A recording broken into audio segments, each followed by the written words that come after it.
اپنے بچوں کو ہفتے میں ایک بار ضرور باہر لے کے جائیں اپنے ساتھ، ان کے ساتھ وہ ٹائم سپینڈ کریں جو وہ ڈیمانڈ کرتے ہیں، ان کے ان سوالوں کا جواب دیں جو ان کے ذہن میں دبے ہوئے ہوتے ہیں۔ ایسا تبھی ممکن ہوتا ہے جب آپ ان کے ساتھ باہر جاتے ہیں، ان کے ساتھ ٹائم سپینڈ کرتے ہیں، ان کے ساتھ فرینڈلی ہوتے ہیں۔ اور پھر ہمارے بچوں کا ہمارے ساتھ جو مین ٹائم ہوتا ہے وہ 15 سے 20 سال کی عمر کا ہوتا ہے۔ اس کے بعد وہ اپنی زندگی میں مصروف ہو جاتے ہیں، اور اگر ہم چاہیں بھی تو وہ ہمیں ٹائم نہیں دے پاتے، کیونکہ ان کی بھی ایک نئی زندگی شروع ہو چکی ہوتی ہے۔ اس لیے کوشش کریں کہ ان کو اچھے سے اچھا کوالٹی ٹائم دیں، تاکہ ان کے پاس آپ کو یاد کرنے کے لیے بہت کچھ ہو، بہت سی خوبصورت یادیں ہوں۔ اپنا اور اپنے پیاروں کا بہت خیال رکھیں، اینڈ کیپ واچنگ آج کیا۔ السلام علیکم فرینڈز، ویلکم بیک ٹو اندر ویڈیو، اندر ولاگ آف آج کیا۔ کیسے آپ سب؟ امید ہے خیریت سے ہوں گے۔ آج کے ولاگ میں ہم آپ کو وزٹ کرا رہے ہیں F9 پارک۔ جی ہاں، یہاں ہم پہلے بھی آ چکے ہیں، بس گھر سے نکلے تھے ہم مال آف اسلام آباد کی سیر کے لیے، لیکن ہم نے سوچا چلو ابھی کافی ٹائم ہے، تو دن کا ٹائم تھا، پارک چلتے ہیں کہ بچے ذرا پارک میں ایزی ریلیکس اور مزہ کرتے ہیں۔ تو ہم پہنچے F9 پارک۔ یہاں ہم لاسٹ ٹائم آلموسٹ 1-1.5 سال پہلے آئے تھے۔ تو یہاں پہ کوئی فنکشن ہو رہا تھا جس کے لیے پیچھے میوزک چل رہا تھا، کوئی فرینڈس کی گیدرنگ تھی۔ پھر ہم نے سوچا چلو ہم ادھر سے سائڈ لیتے ہیں اور واک کرتے ہیں۔ جب سے ناران کاغان سے ہم گھوم کے آئے ہیں نا، تو مجھے نیچر اور طرح سے نظر آتی ہے، بہت ہی خوبصورت، بہت ہی پرسکون، بہت ہی مزیدار۔ دل کرتا ہے کہ ویڈیوز اور فوٹوگرافس جو بھی بنائی جائیں وہ سن لائٹ میں اور خوبصورتی کی، یعنی کہ نیچر کی بنائی جائیں، جو کہ بہت ہی دل کو سکون اور آنکھوں کو راحت دیتی ہے۔ ہاں جی، تو پھر بچے اپنی شرارتوں میں مگن ہو گئے اور ہم بھی بس ان کی ویڈیوز بناتے رہے اور ساتھ ساتھ قدرت کے نظارے دیکھتے رہے۔ ہم نے واک شروع کی، آلموسٹ یہاں پہ ایک جم ایریا اور پارک ایریا ہے وہاں سے، اور زندگی میں خوبصورتی اور رونق بچوں سے ہی ہے۔ یہ دیکھیں جی، یہ بختاور جو ہے نا، اس میں ہر وہ کوالٹی ہے جو ایک نارمل بچے میں ہے اور ہونی چاہیے۔ اس کو کوئی فکر نہیں ہوتی میں نے کیا ڈریس پہننا ہے، کیسا پہننا ہے، لیکن جب اس نے سوچ لیا ہے کہ مجھے یہ کرنا ہے تو بس اس کو کرنا ہے۔ پھر یہ جی کہنے لگی کہ میں نے درخت پہ چڑھنا ہے اور اس میں اس کے بابا اس کی ہیلپ کر رہے ہیں۔ ہم کہیں بھی باہر گھومنے کا کبھی کسی کے ساتھ پروگرام بن رہا ہو تو میں کینسل کر دیتی ہوں، کہ میں اس معاملے میں تھوڑی سی بورنگ ہوں۔ بچے ہمیشہ اپنے بابا کے ساتھ ہی انجوائے کرتے ہیں، اور عاصم انہیں فل کمپنی بھی دیتے ہیں اور ان کے ساری اس طرح کے کاموں میں ان کا ساتھ بھی دیتے ہیں۔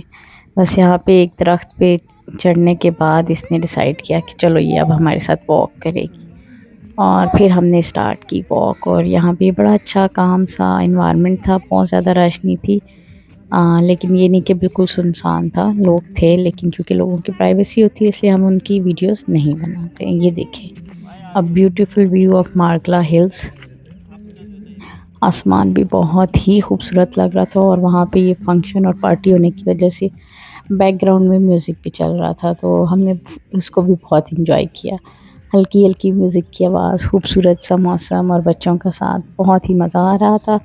اور یہاں پہ جو واکنگ ایریا تھا جس پہ کہ وہ بجری سی ہوتی ہے نا، وہاں پہ ہم سے پہلے جو ہو کے گزرے تھے انہوں نے بہت ہی اپنے نشانات چھوڑے ہوئے تھے، کہیں پہ ہارٹ بنے ہوئے تھے، کہیں پہ نام لکھے ہوئے تھے۔ یہ دیکھیں، میں نے آپ کو کہا نا، جب ایک چیز اس کے دماغ میں سوار ہو جائے تو بس اس کو شوق تھا کہ یہ آج بندروں کی طرح لٹکے گی، اور اس نے پھر کافی درختوں کو ٹرائی کیا، اور جہاں جہاں اس کی ریچ تھی، جہاں جہاں یہ پہنچ سکتی تھی، ان درختوں کو اس نے ڈسکور بھی کیا اور ان پہ اپنے جوہر بھی دکھائے۔ اور حالانکہ اس کو گھر سے جاتے ہوئے میں نے منع بھی کیا کہ آج آپ نا ایزی ڈریس نہیں پہن کے آئے ہو، فراک نہیں پہنا ہوا، آپ نے پہنا ہوا ہے تو مت کرو یہ کام۔ لیکن اس نے کہا نہیں جی، کہ فراک پہننا ہے تو کیا ہوا، میں آج آئی ہوں تو اپنے سارے جوہر اسی حالات میں دکھا کے جاؤں گی۔ اور پھر یہ دیکھیں جی، ہم چلتے رہے اور چلتے چلتے ہمیں یہ ایک اسٹیچو سا نظر آیا۔ پھر ہم اس کے پاس گئے، لیکن ہم سمجھ نہیں پائے یہ بنا ہوا کیا ہے۔ اگر آپ میں سے کوئی F9 پارک گیا اور اس نے یہ اسٹیچو دیکھا ہوا ہے تو ہمیں ضرور سمجھائیں کہ اس کا مقصد کیا ہے۔ ہمیں تو ایسے ہی لگا ہے کہ ایک بندہ گر رہا ہے اور دوسرا بندہ اسے کیچ کر رہا ہے، لیکن پھر بھی کچھ سمجھ نہیں آئی اس کا کیا لاجک تھا اور بنانے کا مقصد کیا تھا اور یہ کیا ہے۔ لیکن ہم نے بہت انجوائے کی واک آفٹر لانگ ٹائم۔ یہ ہماری ایک کافی لمبی فیملی واک تھی، اور اس میں بہت فن بھی تھا، باتیں بھی تھیں، بچوں کی چھوٹی چھوٹی باتیں اور چھوٹے چھوٹے سوال زندگی میں بڑا سکون دیتے ہیں۔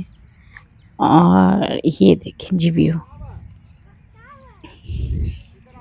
یہاں پہ ایک چھوٹی سی جھیل بھی ہے جو آلموسٹ خشک تھی، اور یہ یہاں پہ جب ہم پہنچے تو یہاں پہ ایک پائپ کا ٹکڑا پڑا ہوا تھا جسے بچے اسنیک سمجھ رہے تھے۔ کوشش کریں کہ اپنے بچوں کو ہفتے میں ایک بار ضرور باہر لے کے جائیں اپنے ساتھ، ان کے ساتھ وہ ٹائم سپینڈ کریں جو وہ ڈیمانڈ کرتے ہیں، ان کے ان سوالوں کا جواب دیں جو ان کے ذہن میں دبے ہوئے ہوتے ہیں۔ ایسا تبھی ممکن ہوتا ہے جب آپ ان کے ساتھ باہر جاتے ہیں، ان کے ساتھ ٹائم سپینڈ کرتے ہیں، ان کے ساتھ فرینڈلی ہوتے ہیں۔ اور پھر ہمارے بچوں کا ہمارے ساتھ جو مین ٹائم ہوتا ہے وہ 15 سے 20 سال کی عمر کا ہوتا ہے۔ اس کے بعد وہ اپنی زندگی میں مصروف ہو جاتے ہیں، اور اگر ہم چاہیں بھی تو وہ ہمیں ٹائم نہیں دے پاتے، کیونکہ ان کی بھی ایک نئی زندگی شروع ہو چکی ہوتی ہے۔ اس لیے کوشش کریں کہ ان کو اچھے سے اچھا کوالٹی ٹائم دیں، تاکہ ان کے پاس آپ کو یاد کرنے کے لیے بہت کچھ ہو، بہت سی خوبصورت یادیں ہوں۔ اپنا اور اپنے پیاروں کا بہت خیال رکھیں، اینڈ کیپ واچنگ آج کیا۔